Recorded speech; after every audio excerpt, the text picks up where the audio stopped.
ভাবে আমরা গণতান্ত্রিক পদ্ধতিতে যে ডেপুটেশন দিতে এসেছি সেই ডেপুটেশন কর্মসূচি আমরা শুরু করব। বিড়ি শ্রমিকদের মজুরি বৃদ্ধি, সামাজিক সুরক্ষা প্রকল্প সহ 18 দফা দাবি নিয়ে বাম শ্রমিক সংগঠন সিটুর ডেপুটেশন কর্মসূচি করণদিঘির বিডিও অফিসে। উত্তর দিনাজপুর জেলার সিটুর সম্পাদক স্বপন নিয়োগী জানিয়েছেন, করণদিঘি ব্লক জুড়ে 20,000 বিড়ি শ্রমিক রয়েছে। মহিলারা সংসার চালাতে বিড়ি বাঁধার কাজ করছেন, তবে বিড়ি বেঁধে ন্যূনতম মজুরি তারা পাচ্ছেন না। এছাড়াও রাজ্য সরকার ও কেন্দ্রীয় সরকারের বিভিন্ন সরকারি প্রকল্পে ঘরবাড়ি, বিড়ি শ্রমিক স্কুল, বিনামূল্যে স্বাস্থ্য পরীক্ষা সব বন্ধ করে দিয়েছে সরকার। পুনরায় সরকারি প্রকল্পগুলো চালু সহ 18 দফা দাবি নিয়ে ডেপুটেশন দেওয়া হয়। সিআইটিউ করণদিঘি ব্লক সমন্বয় কমিটির পক্ষ থেকে মূলত বিড়ি শ্রমিকদের মজুরি চুক্তি কার্যকর করার দাবি এবং দোমানাতে একটা ক্লিনিক ছিল, হেলথ ক্লিনিক বিড়ি শ্রমিকদের জন্য, সেটা বন্ধ হয়ে আছে, সেটাকে এখানে চালু করা। এছাড়া হচ্ছে বিশেষ করে যারা মিড ডে মিল ওয়ার্কার আছে সেই ওয়ার্কারদের যে বেতন মানে ভাতাটা হচ্ছে, সেই ভাতাটা যাতে করে তাদের অ্যাকাউন্টে যায়, সেটা যাতে কোনো থ্রু যাতে করে হেডমাস্টার বা অন্য কোনো মারফত না যায়, সরাসরি তাদের ব্যাঙ্ক অ্যাকাউন্টে যায়। সেই জন্য এটা আমরা একটা মাঝখানে চালু হয়েছিল কিন্তু বন্ধ হয়ে যায়। আমরা চাইছি যে তাদের এটা সেই অ্যাকাউন্ট মারফত চালু নির্মাণ। তৃতীয়ত হচ্ছে নির্মাণ কর্মীদের সামাজিক সুরক্ষা, এবং এটা বামফ্রন্টের আমলে একটা নির্মাণ কল্যাণ পর্ষদ করা হয়েছিল।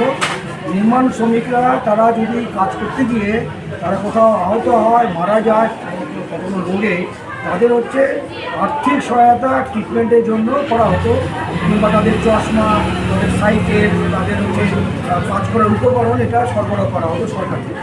সেই সমস্ত সুরক্ষা প্রকল্পগুলোকে বন্ধ করে দেওয়া হয়েছে।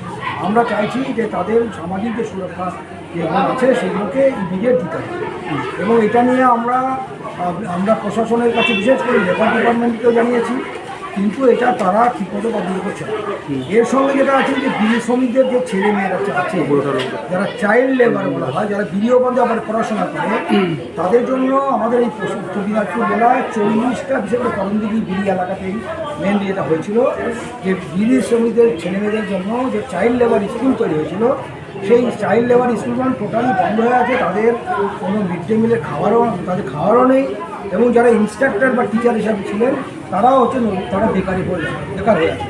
সুতরাং সেই সমস্ত ওই সেন্ট্রাল স্কুলগুলোকে, চাইল্ড লেবার স্কুলগুলোকে চালু করা, ইনস্ট্রাক্টররা যাতে করে যারা বেকার করে সেই ব্যবস্থা করা ইত্যাদি করা, এই দাবি নিয়ে আমরা এখানে এসেছিলাম। তবে আপনাদের মাধ্যমে এটা বলতে চাই যে এইখান করণদিঘি ব্লকে, করণদিঘি থানার যে পুলিশ কর্তৃপক্ষ, তাদের আচরণটা অত্যন্ত নিন্দনীয়। সুতরাং আমরা ধিক্কার জানাই, কারণ আমরা শান্তিপূর্ণভাবে এখানে মেমোরেন্ডাম দেওয়ার জন্য এসেছিলাম, দাবিপত্র নিয়ে এসেছিলাম, বিদ্যুৎ সঙ্গে আলোচনা করবো, কোনো গণ্ডগোল করছে না।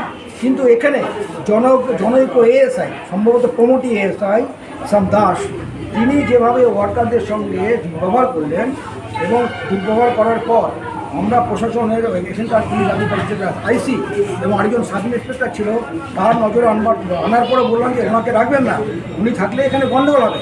এবং উনি থাকার কারণেই কিন্তু একটা উত্তেজনাকর পরিস্থিতি তৈরি হয়ে গেছিলো, এবং উনি চেয়েছিলেন এটাকে কেন্দ্র করে একটা গণ্ডগোল হবে। কারণ হচ্ছে যে আমাদের একটা 8 তারিখে আমরা বিড়ি শ্রমিক ইউনিয়নের মিটিং করি এবং অন্যান্য ইউনিয়নগুলোর মিটিং করে আমরা সিদ্ধান্ত করি যে আমরা হচ্ছে 24 তারিখে ডেপুটেশন করি, এবং সেই মতো আমরা ভিডিওকে এনে অ্যাডভান্স জানিয়েছিলাম।